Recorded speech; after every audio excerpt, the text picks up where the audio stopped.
দিনটা ছিল শ্রাবণ মাসের প্রথম সোমবার। তো দেখো সকাল সকাল স্নান দান করে আমি কিন্তু বাবার মাথায় জল ঢেলে নিলাম। এটা আমাদের বাড়ির শিবলিঙ্গ। আমার আগে কিন্তু আমার ভাই বোন মা ওরা সবাই জল ঢেলে নিয়েছিল। বাড়িতে সুন্দর মতন জল ঢেলে এবার প্ল্যান আছে যে বাইরেও মন্দিরে জল ঢালতে যাব সব বন্ধুরা মিলে। এখন সবাই একজন বলছে যাবে, একজন বলছে যাবে না। যাই হোক, জানি না প্ল্যানটা কতদূর সাকসেস হবে।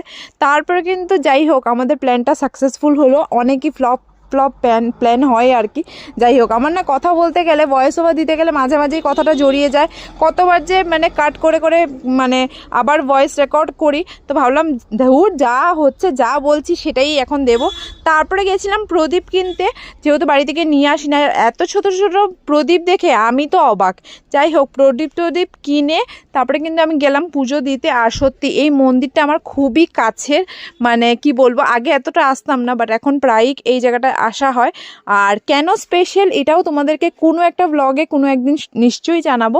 তো দেখো এখন কিন্তু যেহেতু 12টার পরে আমি জল ঢালছিলাম, ইচ্ছা ছিল যে 12টার আগে, মা বলে যে 12টার আগেই কিন্তু সব পুজো টুজো করতে হয়।